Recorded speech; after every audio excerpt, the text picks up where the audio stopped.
Right now on KGW News, Washington County detectives are looking for more victims of this man, who they believe is involved in sex trafficking. What we know about the case. Plus, the emotional testimony from a parent after a deadly crash killed a 16-year-old. The driver now accused of driving under the influence. And later, a North Portland pool demolition put on pause. Well, it's better than it being torn down. I mean, I think it gives people time to organize. Why neighbors are fighting for this nearly century-old pool to remain open. But first, record high temps today and thunderstorms on the way tomorrow. We're tracking tomorrow's impact alert and what it could mean for you. Your News at Noon starts right now.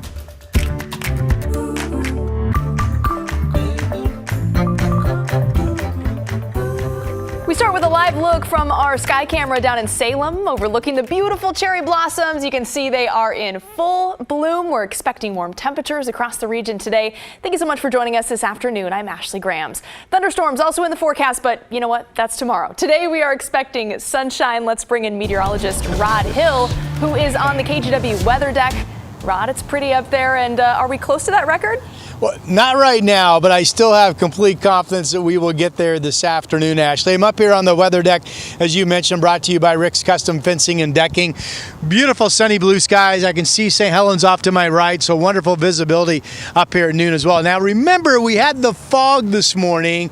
So that has delayed the warm-up, but we had a day not too long ago that the afternoon warmed up a good 15 degrees, and I think we'll have a big warm-up in the coming hours today as well. Let's see where we are. We'll start with the Rose City camera showing the sunny skies across the area. We're now at 62 degrees. That's up 4 degrees just since 11:30 this morning in the last half an hour. So there you go. All right, what about Salem? Ashley already showed you the beautiful sky camera down there with the cherry blossoms in full swing. 63, beautiful sunshine. Take a quick look at this temperature map. These are the currents across the Metro Valley, and we should find that most of us are at least at 60.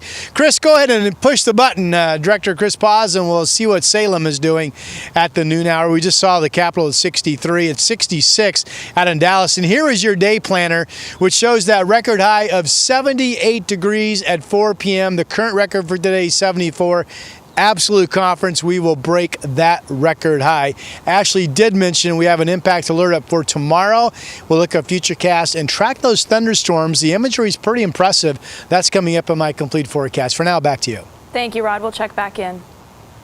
We do have an update this afternoon. Police say a 7-hour standoff in Hillsboro ended after a man who barricaded himself in a roadway inn was arrested. 47-year-old Christopher McCrae is accused of threatening a person with a sharp object at a restaurant on Monday.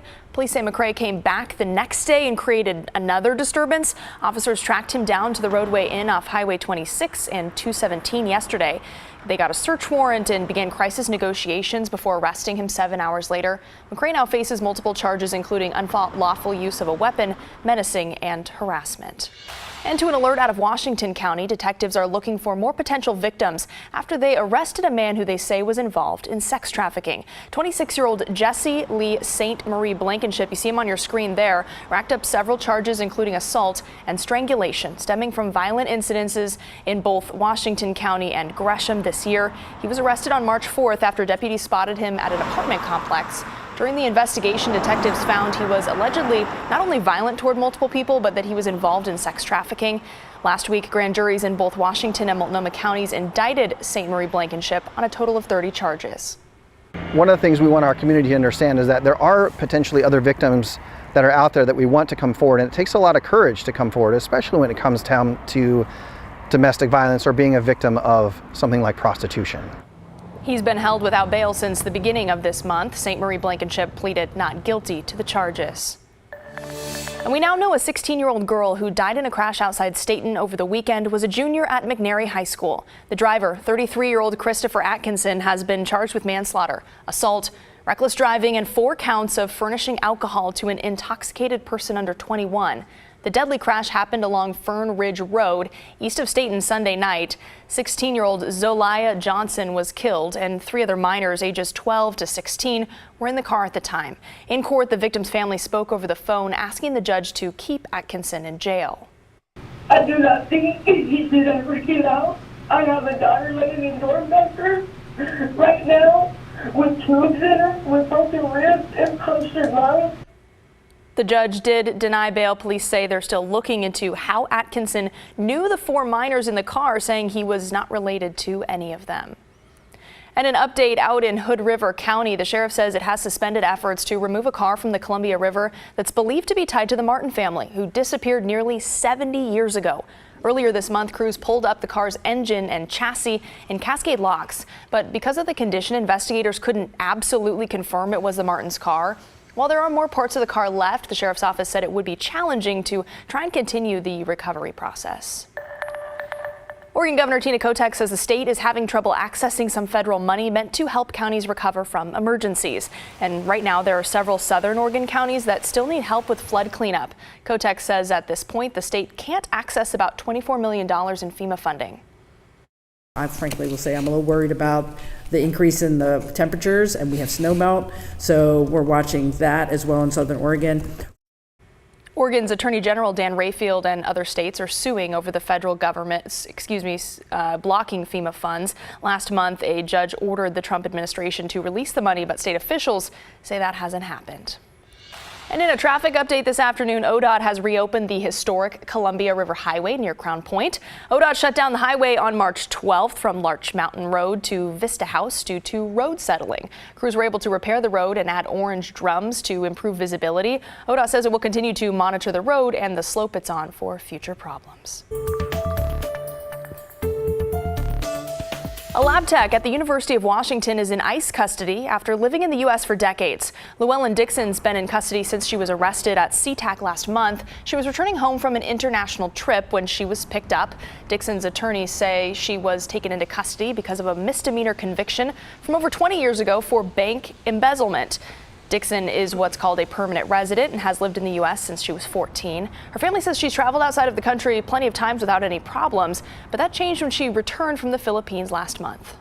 She waited an hour, and then 2 hours passed by, 3 hours passed by, and we're like, whoa, something is wrong. The law hasn't changed, but the implementation of if somebody's deportable, we will issue them a notice to appear. And if we can detain them, we will detain them. I think that has certainly been the case in what we've been seeing. Dixon will remain in ICE custody until her hearing. That's in July. And Portland Mayor Keith Wilson is pausing plans to tear down the Columbia pool. His decision came just days before it was set to be demolished. Now, as Catherine Cook found, people living in North Portland have renewed hope that one day it will reopen. At Columbia Park in North Portland, there are signs of spring and signs of stagnation. The Columbia pool, once loved and used for nearly a century, remains closed indefinitely. The city shuttered it 3 years ago, citing life safety hazards and diminishing structural integrity. It was slated for demolition this month, but just days before it was set to be raised, Mayor Keith Wilson stepped in and paused demolition plans for 1 year.